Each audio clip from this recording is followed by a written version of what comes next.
Hello, and welcome to today's show. Today, we're going to be discussing opportunities for Canadian business in the Indo-Pacific region and why it needs to be at the top of your expansion plan list, if it isn't already.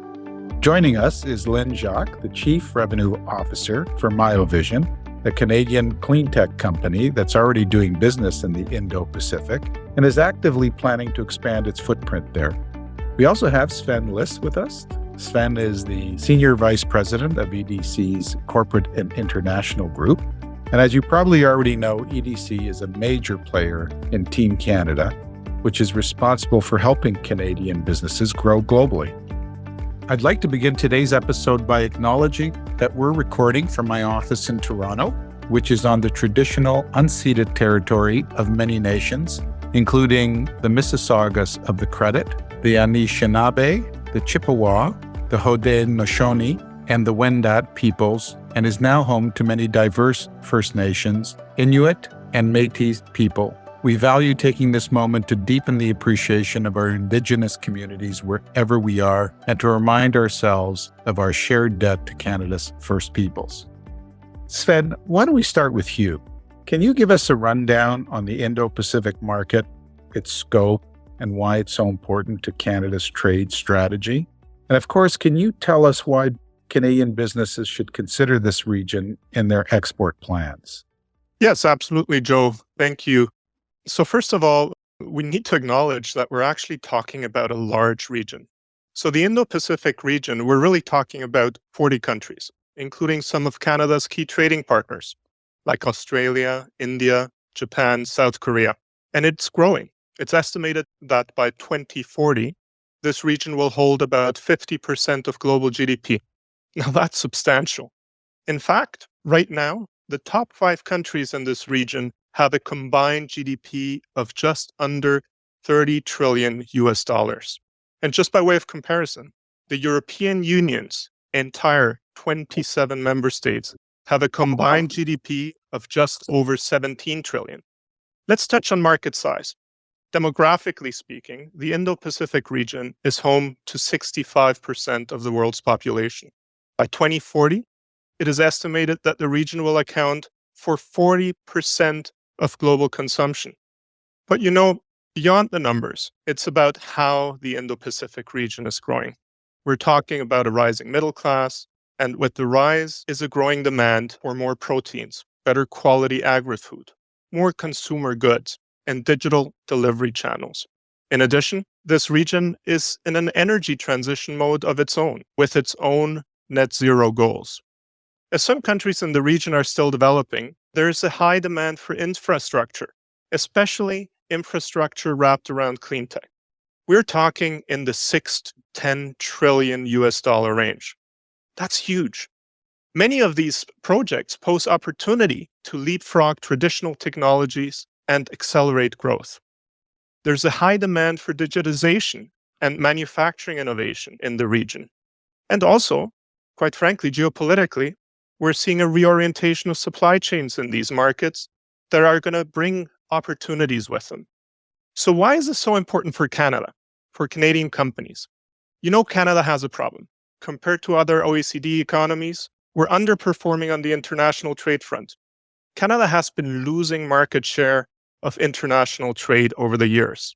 And if we want to regain our standing as the leading trading nation, we need to step up our game. Now, our government has identified the Indo-Pacific as a priority market, and we're at EDC are walking in lockstep. We're looking to help grow Canada's participation in this region, supporting through investments, supporting through loans, and by helping Canadian companies find traction there. Right now, we're focused on India, Indonesia, South Korea, Singapore, Australia, among others. If you're a Canadian company in the agriculture or agri-food, in the infrastructure, advanced manufacturing, or digitalization sectors, you need to be looking at these markets. This is where growth will be centered in the decades to come. Okay, so there's lots of great reasons to focus on the Indo-Pacific if you're a Canadian exporter. We know EDC's job is to help Canadian companies do business around the world. But can you tell us what EDC is doing specifically to help them gain traction in these markets? Yeah, absolutely. And Quite frankly, that is a big question. And we have quite a lot going on in the region. So first of all, EDC has boots on the ground in many of these markets, and so for decades. Around the world, we have 20 representations in 14 countries. And in the broader Asia-Pacific region, you'll find this in New Delhi, in Mumbai, in Singapore, in Beijing, and Shanghai. In fact, Singapore is our hub in the region, and we ourselves are growing our presence there with a dedicated team, both for the business development side as well as the underwriting side of our business. This year, we're planning to open additional representations, one in Indonesia and one in South Korea. So you can see that we're also living what we're preaching. We're expanding in the region. And it's not just EDC promoting Canadian trade. EDC works closely with Canada's Trade Commissioner Service, or the TCS for short. And they're also a key player in Team Canada to make Canada succeed in the region. So what do we do there? We're focused on building partnerships, strategic, critical partnerships, and networks with some of the biggest conglomerates and corporates in the region, with governments, with the financial institutions there, with all the various players in the trade ecosystems in the region. We know that this market is relationship driven, and establishing the right relationships from the get-go is key in the long-term success. And we're also on the ground, as I said, building market knowledge. We're looking at where the opportunities are. We're looking at regulations, at competition, at language, culture, and other potential barriers so that we can share this information with Canadian companies. Lastly, we also do what we're known for doing best. We assess risks. We're mapping out how to take smart risks in the region so that we can share that with Canadian companies.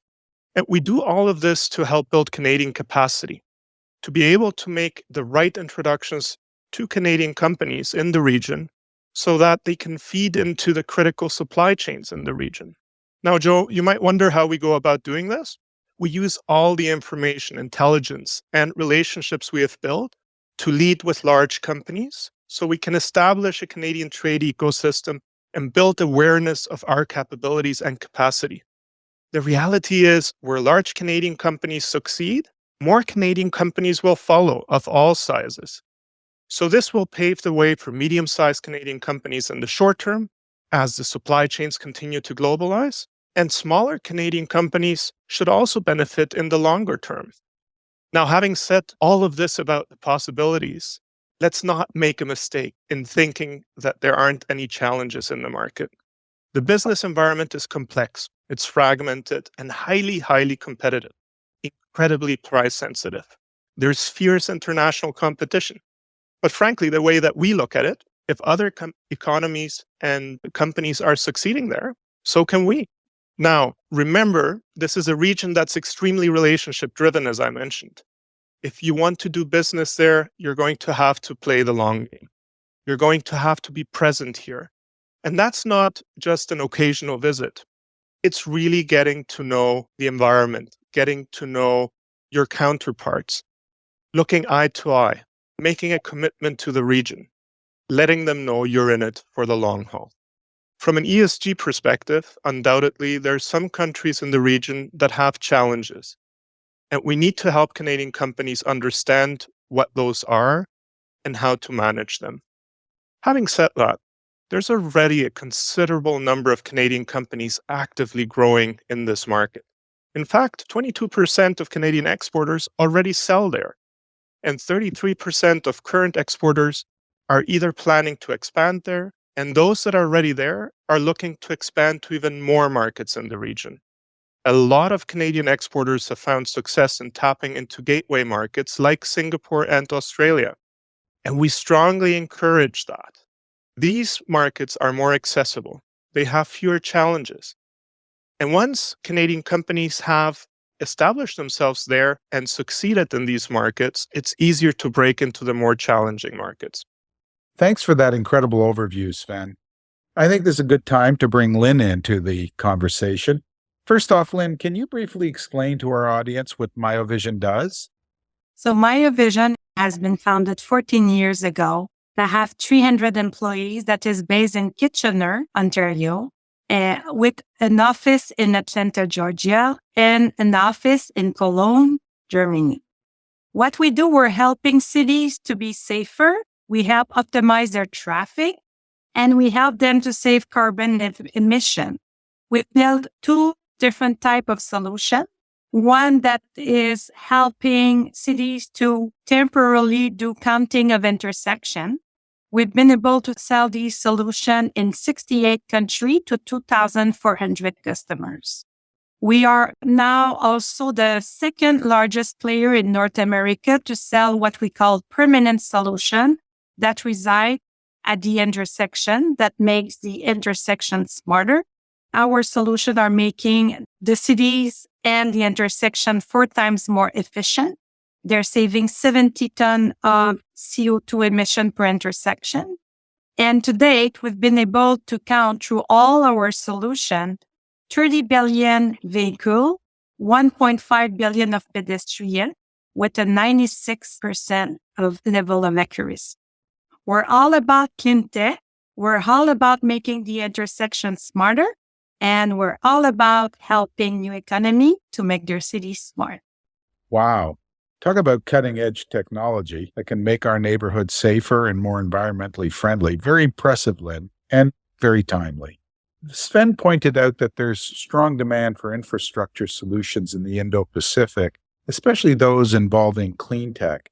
So tell us, how did MioVision make the leap into that region, and in which countries specifically have you been successful? So like most of the smaller companies in Canada, you always start by being opportunistic, right? So you reach out, you go to trade show, you meet with different type of enterprises, and then you start to position your solution. Turns out that we've been significantly successful in, like Sven said, Australia and Singapore. So right now we are in 8 countries in Southeast Asia, but we have more than 25 customers in Australia and 8 customers in Singapore. We also have a significant presence in New Zealand and a small presence in Japan. And technically, we've been able to sell to India, Indonesia, China, but nothing was very planned for. So now we're aiming to 2x this year our business in Asia-Pac. And we have a plan to go and be way more aggressive in 2024. For me, I have to say it's my third amazing experience in APAC.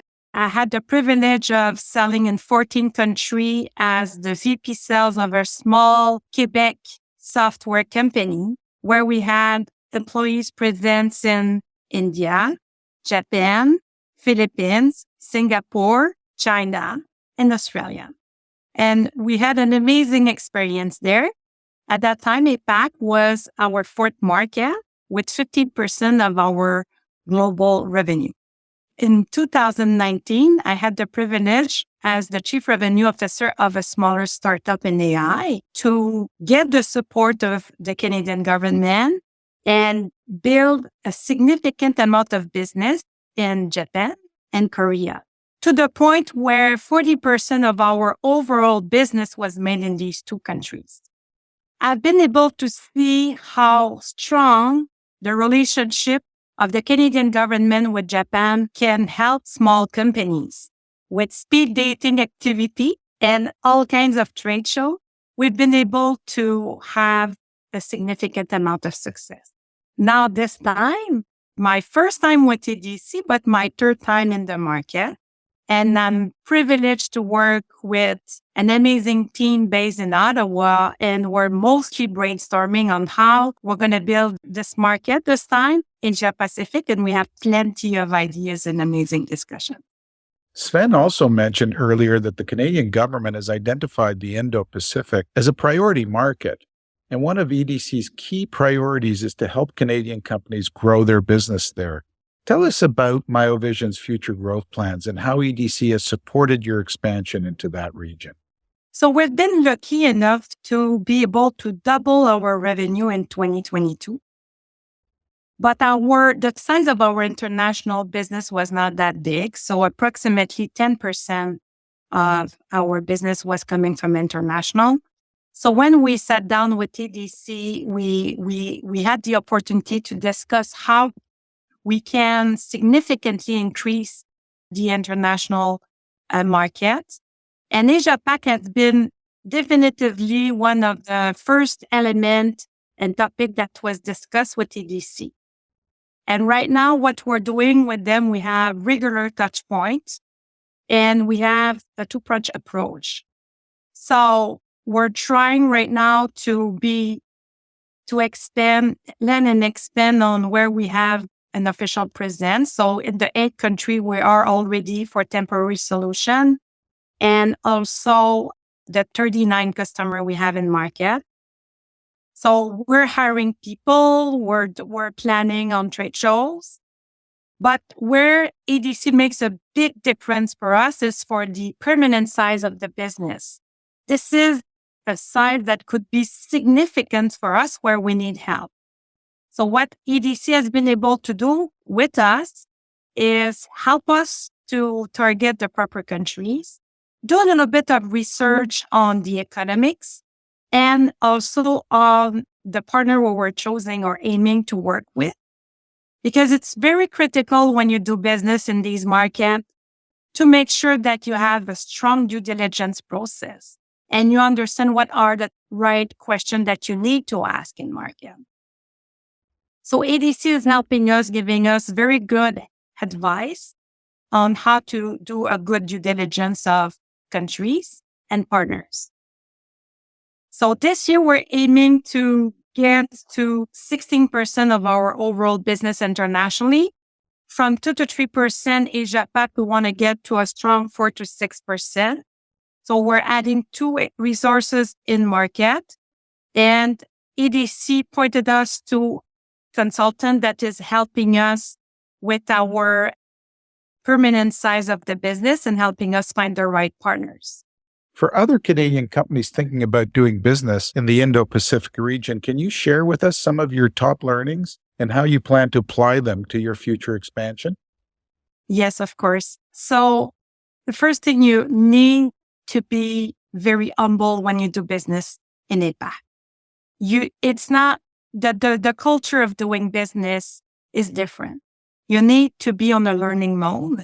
You need to adjust, reiterate, document, learn, adjust, and reiterate. And when I'm talking about adjust and reiterate, it's not just about the go-to-market. It's about the products too. Sometimes you believe that you have the right product that's going to fit the perfect needs, but you need to be open to make some adjustment. For me, I feel that the Canadian business have an edge in that market. Most of the time because we're friendly, we're open, we're flexible, and we're listening. So for all these good reasons, I believe that we can make a difference in that market. I would say be patient, right? When you talk to investor, a journey in APAC is not a journey where you're going to have a return on investment within a year. You have to take into consideration that's going to take 2 to 3 years to establish the right level of relationship and the right level of investment to be successful in market. So you don't go to Asia Pac if you're in a hurry, right? So it's very, very important that you share these guidelines with your investor. And that's why I feel we're so privileged to have EDC as an investor in our company, because they understand that piece. They can help us make sure that our other investments are as patient as they are, right? Because otherwise you're going to miss the boat. It's relationship driven, like Sven mentioned, right? So you need to take the time to build these relationships, and you need to invest time and travel to be in country. And then you need to hire in country because, of course, with the time zone, there's no way you can manage it from Canada, right? So you have to make that type of investment. But what I felt is when you're willing to do that, the reward is simply amazing.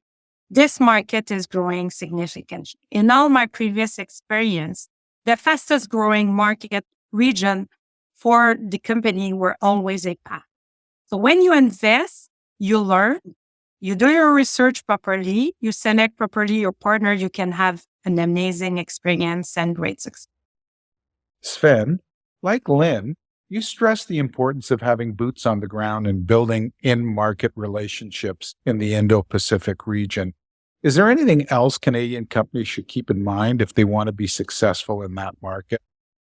Yeah, I really like the way that Lynn reflected on it. So I'm just going to pretty much repeat what she said, is you need to be humble and willing to learn, right?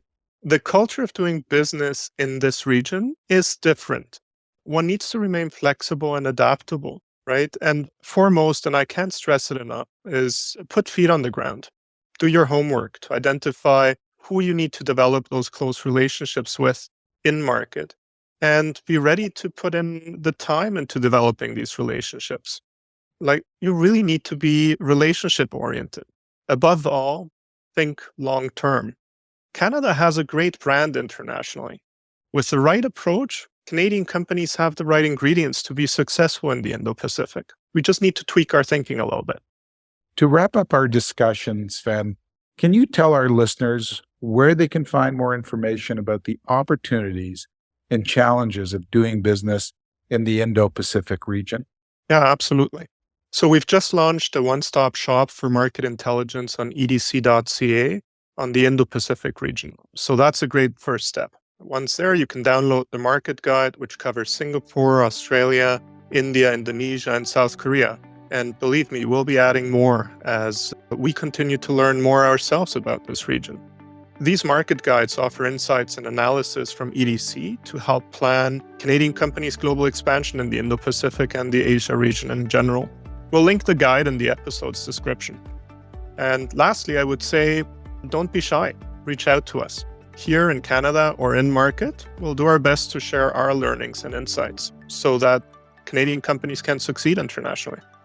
Thanks for joining us today on the Export Impact Podcast. If you enjoyed today's episode, we'd love for you to subscribe, rate, and leave us a review on your favorite streaming platform. See you back here in 2 weeks.